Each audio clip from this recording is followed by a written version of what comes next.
하셨어요.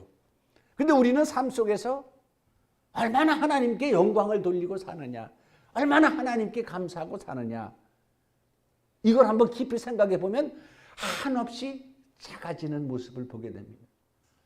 하나님께 대하는 것도 그래요. 우리는 하나님을 찾을 때는 꼭 언제 찾냐 하면 어찌해야 좋을지, 내가 어찌해야 무슨 딱한 사정이 있어야만 하나님을 붙들고 매달리고 찾습니다. 여러분, 그러나 하나님께 복을 받는 사람들은 따로 있어요. 여러분, 저기 안에 잠옷실에 우리 애기들도 있잖아요. 애기들이 왜 건강하게 자라는가, 어떤 심리학자가 연구를 해봤더니 애기들이 건강하게 자라나는 것은 부모들의 격려라는 거예요. 격려라는 충격. 이게 아이들을 건강하게 잘 자라나게 한다 그러더라고요. 그럼 격려라는 게 뭐냐? 부모의 감탄, 격려. 애들이 그냥 도리도리만 해도 부모는 죽어. 잘한. 애들이 잼잼해봐. 그 잼잼만 한다고 또 부모는 죽어. 그냥 그냥 감탄을 하고 또 한번 자다 뒤집어봐. 그러면 또 어때? 일어서봐. 걸어봐. 그냥 내 새끼 하면서 그냥 이런 부모의 감탄이 아이를 건강하게 성장시킨다는 거예요. 그리고 이 부모는 아이가 뭔가는 이렇게 하면서 감탄하면서 모든 것을 다 생명까지도 주게 되는 거죠. 여러분, 이게 뭘 말하냐면 우리가 하나님께 아무리 어렵고 힘든 환경이 있다 할지라도 하나님께 감탄하고 감사하고 범사에 영광 돌리는 삶을 살면 하나님을 감탄시키지 않겠어요? 하나님께서 감탄하시고 하나님께서 감동하시면 무엇을 아깝다 하시겠어요? 솔로몬이 1000번제를 드리고 났더니 하나님이 너무 마음에 흡족하셔서 그 감사가 차고 넘치는 것을 보면서 솔로몬아, 내가 내게 무엇을 줄고 다 구하라. 내가 내게 무엇을 줄고 다 구하라.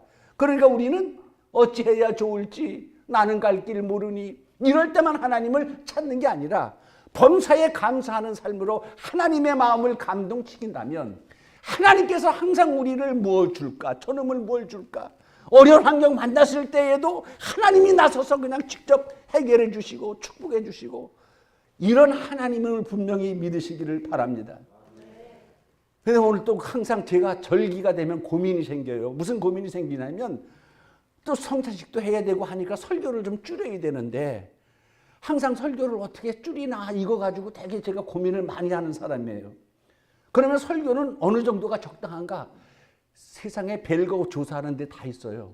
그 목회 데이터 연구소라는 데에서 880 몇 명을 조사를 해가지고 목사님들의 설교 시간이 얼마면 적당하겠는가 그걸 조사를 해봤어. 그랬더니 46%, 절반 조금 안 되는 사람은 30분에서 39분까지, 40분 넘지 않고 30분에서 39분. 그 다음에는 36% 정도는 29분 이하. 그러니까 거의 80%가 한 35분 정도 설교를 하는 것을 원하고 있더라고요. 근데 여러분들이 유튜브로 설교를 이렇게 보시면 그 시간 나오잖아. 제 설교가 거의 한 평균 35분 정도예요. 여러분들은 안 보시니까 저는 모르죠. 한 35분 정도야. 그러면 설교는 짧게 하는 게 좋은데 설교가 15분이 넘으면 죄인도 구원받기를 포기한다 그러더라고. 그래서 오늘 또 부활절도 있고 해서 설교를 좀 짧게 해야 되는데 이게 내가 하다가 이게 내 맘대로 안 되니까 어찌할지 모르겠어요. 하여튼 말씀을 전하도록 하겠습니다. 할렐루야. 자, 오늘은 부활 후에 주신 세 가지 당부라는 제목으로 같이 잠시 은혜를 나누겠습니다. 오늘 본문 말씀에 도마에게 뭐라고 말하고 있냐면 믿음이 없는 자가 되지 말고 믿는 자가 되라. 첫 번째, 부활 후 주신 첫 번째 당부는 부활을 믿는 자가 되라라는 것이 주님의 당부입니다. 항상 보면 어떤 모임이라든지 이런 데 보면 꼭 중요할 때 빠지는 사람이 있어요. 꼭 중요할 때 빠졌다가 나중에 딴소리하는 사람들이 있어. 예수님께서 부활하시고 나타나셨을 때 하필 거기에 도마가 없었어. 그 다른 제자들이 야 선생님이 살아나셨다, 우리 앞에 오셨다라고 막 토마가 안 믿어. 무슨 그딴 소리를 하고 있느냐, 내가 예수님 손 만져보고 너 보고 이러지 않으면 난 절대 안 믿는다. 믿지 않았어요. 그랬는데 8일이 지난 다음에 도마도 제자들과 같이 있을 때 예수님이 짠 하고 나타난 거야. 그 본문 말씀이 그거예요. 나타나셔서 너희에게 평강이 있을지어다. 일로 와 도마, 너 네 손가락 여기 내밀어 내 손 보고 내 옆구리에 손 넣어봐. 믿음이 없는 자가 되지 말고 믿는 자가 되라고 이런 책망을 들었습니다. 그런데 사실 여러분, 내가 왜 부활을 믿는 자가 되라는 것이 주님의 당부냐라고 말씀을 드리냐면, 우리는 지금 부활을 다 믿지 않습니까? 아멘. 지금은 부활을 다 믿어요. 그런데 초대교회에는 예수님이 부활 승천하시고 나서 초대교회가 시작이 돼서 복음 전파가 됐잖아요. 그런데 초대교회에는 부활을 믿지 않는 사람들이 상당수 많이 있었어요. 이것은 왜냐하면 예수님이 부활하시기 전에 이미 소문이 다 퍼졌어. 무슨 소문이 퍼졌냐 하면 마귀가 선빵을 날린 거예요. 여러분, 싸움 잘하는 사람은 선빵을 잘 날려야 돼. 이게 선빵 앞에는 다 무릎을 꿇잖아요. 그 마귀가 먼저 선빵을 날렸어. 무슨 선빵? 예수님이 부활하기도 전에 이미 유대와 예루살렘에 소문이 쫙 퍼진 거예요. 무슨 소문이 퍼졌냐 하면 저 예수의 제자란 놈들이 예수님의 시체를 훔쳐다가 어디다 숨겨놓고 분명히 예수님 살아났다고 할 것이다. 그리고 무덤 보니까 시체가 없고 살아났다고 주장할 것이다 라고 이미 군병들이 돈을 받고 전부 다 가서 헛소문을 퍼뜨렸어요. 그게 상당히 오랫동안 이 부활이 거짓이라는 것이 소문이 났어요. 여러분, 옛날에 모세 때 그 지팡이 끝에다가 구리뱀 달았던 거, 그 불뱀에 물린 자마다 그거 쳐다보면 산다 그래가지고 모세 때 매달아 놨잖아요. 그럼 그거 지나가면 끝나는 거야. 그 기간이 지나가면. 그런데 모세가 장대 끝에 매달아 놓은 구리뱀을 그 후에 이스라엘 백성들이 700년 동안을 그 앞에서 숭배하고 절을 하고 앉아있는 거예요. 그러니까 부활도 이미 나쁜 소문이 먼저 퍼졌기 때문에 이미 누구의 말을 더 믿겠어요? 안 믿는 거예요. 그러니까 바울은 초대교회에 얼마나 부활을 안 믿었는가, 바울이 단정적으로 뭐라고 이야기하냐면 고린도전서 15장에 보면 바울이 이렇게 말하고 있어요. 15장 12절 이하에 그리스도께서 죽은 자 가운데 다시 살아나셨다고 전파되었거늘 너희 중에서는 어떤 사람들은 어찌하여 죽은 자 가운데 부활이 없다고 하느냐. 만일 죽은 자의 부활이 없으면 그리스도도 다시 살아나지 못하셨을 것이다. 그리스도께서 만일 살아나지 못하셨다면 우리가 전파하는 것도 헛것이요 너희가 믿는 것도 헛것이고 우리가 하나님의 거짓말하는 쟁이, 거짓 증인으로 발견될 것이다. 그런데 걱정하지 말아라. 만일 그리스도 안에서 우리의 바라는 것이 다만 이 세상의 삶뿐이라면 우리가 모든 사람 가운데 더욱 불쌍한 자이리라. 할렐루야. 바울이 초대교회 만들어 놓고 그런 얘기를 하는 거예요. 어찌하여 죽은 자 가운데 부활이 없다 하느냐. 교회 개척해 놓고 사람들이 부활을 믿진 않아. 예수는 믿어도 부활은 믿지 않는 이런 현상이 있었기 때문에 예수님께서 도마에게 하신 말씀이기도 하지만 모든 사람에게 예수님의 부활 이후에 부활을 믿지 못하는 자가 되지 말고 부활을 믿는 자가 되라는 것이 첫 번째 당부입니다. 그래서 바울은 그 후에 확실하게 구원관을 정립해 놨어요. 확실하게 구원관을 뭐하고 연결시켜 놨냐 하면 부활하고 연결시켜 놨어요. 그래서 로마서 10장 9절 말씀에 보면 내가 만일 내 입으로 예수를 주로 시인하고 또 하나님께서 그를 죽은 자 가운데서 살리신 것을 내 마음에 믿으면 구원을 받으리라. 사람이 마음으로 믿어 의에 이르고 입으로 시인하여 구원함에 이르느니라. 할렐루야. 구원관을 정립시켜놨어. 예수님께서 부활하시기 전에는 어떻게 구원을 받았냐 하면 주는 그리스도시요 살아계신 하나님의 아들입니다. 이것만 가지고도 예수님께서 바요나 시몬아 너 복이 있다. 천국 열쇠를 내가 너에게 주겠다. 음부의 권세가 너를 이기지 못할 것이다 라고 축복해 주셨는데 부활하시고 나서 바울은 거기다가 하나 더 떠서 하나님께서 그를 죽은 자 가운데 살리신 것을 내 마음에 믿으면 구원을 받으리라. 그러니까 부활을 믿는 자가 되는 게 이게 중요합니다. 그러면 자, 부활을 믿는다는 것은 예수님의 부활만을 믿으라는 게 아니에요. 예수님의 부활은 우리의 부활이고 나의 부활입니다. 아멘. 나사로가 죽었을 때 예수님께서 내가 왔다 그랬더니 마르다가 뭐라고 예수님한테 말하냐면 마지막 날 부활에는 우리 오빠가 다시 살아날 줄을 내가 아나이다. 그 마르다도 마지막 날 끝날에는 우리 오빠가 부활할 것을 내가 아나이다라고 하면서 그때 마리아의 입에서 부활 얘기가 나왔어요. 여러분 어찌 보면 우리는 이 세상 사람들이 아니에요. 제가 언젠가 그런 설교 드렸어요. 사람이 아닌 사람들이라는 제목으로 설교를 드렸어. 사람이면서 우리는 사람이 아니야. 왜냐하면 여러분 예수님의 죽음이 내 죽음이라면 예수님의 부활이 내 부활이 되는 겁니다. 아멘. 이것은 그리스도와 연합하는 자들에게 주신 특권이야. 특권. 누굴 아느냐? 이거 특권입니다. 여러분 요즘 보세요. 대통령이 바뀌면 대통령을 아는 사람들은 특권 있잖아. 대통령을 아는 사람들은 막 뽑잖아요. 대통령이 뽑을 수 있는 사람이 몇 명인 줄 아세요? 높은 고위 관료만 3,000명가량 뽑을 수 있고 그 밑에 직급만 다 하면은 대통령이 서로 바뀌어서 임명할 수 있는 이런 고위 공직자가 2만 명 가깝다고 하더라고요. 지금 새로 바뀐 대통령 될 사람이 나 모르잖아. 날 모르는데 날 뽑겠어요? 안 뽑잖아.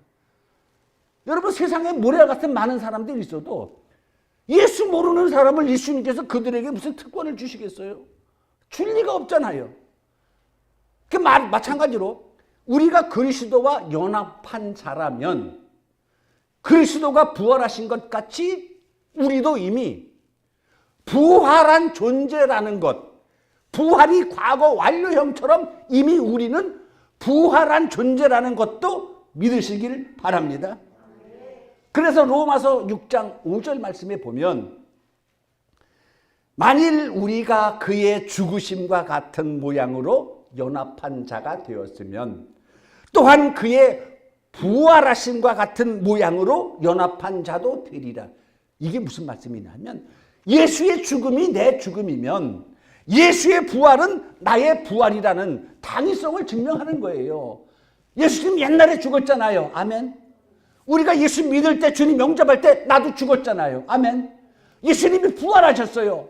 그러면 내가 죽었으면 오늘 내가 있는 존재는 나도 부활의 존재라는 겁니다. 그래서 우리는 마인드를 바꿔야 돼요. 예수님이 부활하셨으니까 나도 언젠가는 부활하겠지. 이게 틀린 건 아니야. 그런데 예수님이 죽으셨고 부활하셨어. 나는 그리스도와 연합한 자야. 한 몸이야. 한 뜻이야. 그러면 이미 예수님께서 부활하셨잖아요. 그러니까 우리는 세상에 살아도 부활한 존재와 똑같은 사람이면서 사람이 아닌 삶을 사는 우리라는 것, 죄에 대해서 정리한 것 아니겠습니까? 그리고 영원한 존재로 부름받은 사람 아니겠어요? 그래서 바울은 로마서 6장 11절에 이와 같이 너희도 너희 자신을 죄에 대하여는 죽은 자요 그리스도 예수 안에서 하나님께 대하여는 살아있는 자로 여길지어다. 할렐루야. 이거야. 우리도 죄에 대해서는 죽은 자야. 하나님께 대하여는 살아있는 자야. 그러니까 우리는 부활한 자야. 우리는 죽었다가 산 자라는 뜻 아닙니까? 그래서 우리는 이미 이 세상에 살지만 이 세상의 사람이 아니라는 거예요. 왜? 이 세상에 사는 사람은 하나님을 아버지라고 안 하잖아요. 우리는 하나님을 아버지라고 하잖아요. 그러니까 우리는 이 세상 사람이면서도 세상 사람이 아닌 하나님의 특별한 은총을 받는 것, 이런 사람을 뭐라고 성경에는 표현하고 있냐 하면 그런즉 고린도후서 5장 17절 말씀에 보면 다 같이 그런즉 누구든지 그리스도 안에 있으면 새로운 피조물이라. 이전 것은 지나갔으니 보라 새 것이 되었도다. 할렐루야. 우리 새로운 피조물이에요. 옛날에는 그냥 죄 때문에 났다가 살다가 죽어. 근데 이미 우리는 죽었어. 예수님과 연합했기 때문에 예수님이 죽을 때 죽었어. 예수님이 부활했기 때문에 우리는 이미 부활한 존재야. 그래서 우리는 육신이 죽는다 할지라도 죽는다고 하지 않고 잔다 그래. 그리고 영원한 부활 세계로 가니까 이러한 부활의 축복, 여러분 예수님의 부활은 나의 부활이라는 것, 이걸 믿으시길 바랍니다. 그래서 예수님께서 도마에게 믿지 못하는 자가 되지 말고 믿는 자가 되라는 것이 첫 번째 당부야. 부활을 믿는 자가 되라. 두 번째 당부는 누가복음 24장 48절에 두 번째 당부를 하셨어요. 거기에 제자들에게 뭐라고 말씀하셨냐면 너희는 이 모든 일에 이 모든 사건의 증인이라 볼지어다. 내가 내 아버지께서 약속하신 것을 너희에게 보내리니 너희는 위로부터 능력을 입히울 때까지 이 성에 머물러 있어라 라는 게 두 번째 당부야. 첫 번째는 부활을 믿는 자가 되라. 두 번째는 예수님의 십자가 승리로 하나님께로부터 어마어마한 선물이 준비되었는데 그 선물을 받으려면 이 성을 떠나지 말아라. 성을 떠나지 말아라. 예수님께서 두 번째 당부를 하셨어요. 즉 예루살렘을 떠나지 말아라 라는 이런 당부입니다. 집에 가지 말아라. 여기 머물러 있어라. 여러분 초대교회의 시작은 마가의 다락방이라고 할 수 있습니다. 마가의 다락방. 예수님께서 예루살렘을 떠나지 말아라. 하나님께서부터 위로부터 어마어마한 능력을 너희들에게 덧입혀 주실 것이다 라고 했는데 예루살렘에 사는 전체 사람들이 다 그 선물을 받은 게 아니고 예루살렘 떠나지 말라. 이 성에 머물라 그래서 성 안에 있는 사람들 다 주신 것이 아니고 약속을 받은 자녀들이 모여 있는 그곳, 즉 그곳에만 위로부터 능력이 임한 겁니다. 아멘. 그거예요. 위로부터 능력을 주신다라는 말씀을 받은 자들이 모여 있는 그곳에, 그래서 여러분 약속의 자녀들이 그래서 중요한 거예요. 여러분 천국 복음은 말 그대로 천국 가는 복음이야. 예수님 영접해서 죄사함 받고 천국 가는 게 천국 복음이야. 그러나 말세에는, 주님이 오실 말세에는 최고의 축복이 뭐냐 하면 거룩한 성에 들어가는 게 최고의 축복이에요. 그래서 거룩한 성 들어가느냐고 어떻게 들어가나 봤더니 거룩한 성에는 들어가는 문이 12개야. 천국 복음은 들어가는 문이 오직 하나야.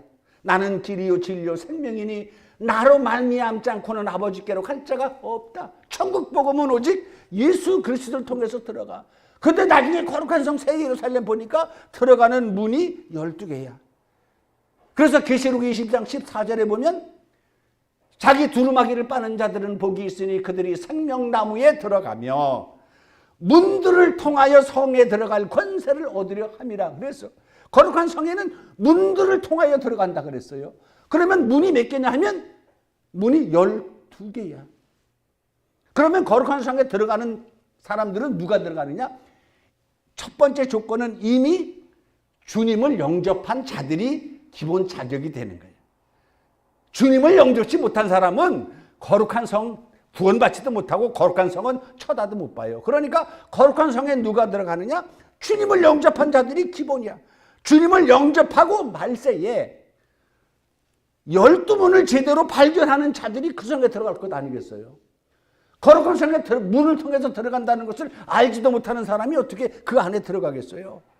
구원은 오직 예수 그리스도 한 길만 들어갑니다. 그런데 거룩한 성 새 예루살렘 성은 사방에서 12문을 통해 들어가게 돼. 사정상 오늘 어떻게 들어가는지, 왜 들어가는지, 어떻게 되는지는 후일 말씀을 드리기로 하고 세 번째 당부에 대해서 말씀드리겠습니다. 예수님께서 부활하신 후에 세 번째 당부를 하셨어요. 사도행전 1장 11절 이하에 보면 예수님께서 부활 승천하시면서 쫙 올라가 갈릴리 사람들이 쫙 모였어요. 쫙 모였어. 그런 가운데 예수님께서 승천하시는데 하늘 구름이 와서 예수님 발밑에 깔리더니 하늘 구름을 타고 예수님께서 팍 승천하셔. 쫙 올라가시네. 그가 양쪽에 하늘에 이쪽 저쪽에 천사들이 나타나서 갈릴리 사람들아 어찌하여 서서 하늘을 쳐다보느냐. 너희 가운데로 올리우신 이 예수는 너희가 본 그대로 다시 오시리라. 할렐루야. 그러니까 부활 후에 우리들에게 당부하신 세 번째 당부는 주님의 다시 오심을 기다리고 준비하라는 것. 이것이 주님의 세 번째 당부입니다. 그러니까 부활 후에 남아있는 하나님의 역사는 주님 다시 오시는 거, 재림하시는 거, 이것 기다리는 것, 주님의 당부하신 말씀을 기다리는 겁니다. 여러분, 올라가는 게 쉬워요? 내려오는 게 쉬워요? 내려오는 게 훨씬 쉽잖아. 산에 안 올라가 봤어요? 산에 가면 올라가는 게 얼마나 힘들어. 근데 난 산에 가는 사람 거짓말 안 하는 줄 알았더니 산에 다니는 사람들은 거짓말을 그렇게 잘해. 얼마나 남았어요? 다 왔어요. 다 오긴 뭘 다 와. 30분 40분을 가다 아직 얼마나 남았어요? 다 왔다고. 그 산에 올라갔다 내려오는 사람마다 거짓말 하더라고. 물론 이제 올라가는 사람이 힘드니까 힘을 내라고 이렇게 거짓말을 하겠지. 뭐 그게 나쁜 거짓말은 아니지만. 근데 올라가는 거는 너무 힘들어. 반대로 또 올라가서 야호 하고 내려올 때는 얼마나 기쁩니까? 얼마나 기뻐. 내려오는 거는 막 뛰어서도 내려오고 막. 근데 놀라운 것은요. 똑같은 산에 똑같이 올라갔다 똑같이 내려오잖아요. 그런데 올라갈 때 못 봤던 꽃을 내려올 때는 보더란 얘기예요. 올라간 사람만 올라갈 때 못 봤던 이것을 내려올 때 봐. 그러니까 올라가는 거 중요하고 또 내려오는 거 중요합니다. 여러분, 예수님께서 승천하셨어요. 올라가신 분이야. 아니, 오시는 건 아무것도 아닐 것 아니겠어요? 오시는 게 훨씬 쉬운 거야. 이것은 뭘 말하냐면 다 이루셨다는 겁니다. 하나님께서 계획하셨던 모든 거 다 이루고 이제는 어드벤처, 세컨드 어드벤처, 두 번째 어드벤처만 남아있는 거예요. 다시 오시는 것만 남아있는 겁니다. 주님께서 그거 당부하신 거예요. 이거 다시 오심을 어찌하여 서서 하늘을 쳐다보느냐. 하늘로 올리우신 예수는 너희가 본대로 다시 오시리라 했던 것처럼 주님의 세 번째 당부, 언제 오시든지 항상 주님을 소망하며 믿는 그러한 여러분 되시기를 주님의 이름으로 축원합니다. 제가 어제는 멀리 한 데 다녀왔어요. 저 곡성인지 괴성인지 거기라 다녀왔어요. 거기에서 이제 어떤 한 분을 만나고 그분의 얘기 좀 듣고 그랬는데 재림을 이상하게 준비하더라고요. 그분은. 어떻게 재림을 준비하냐면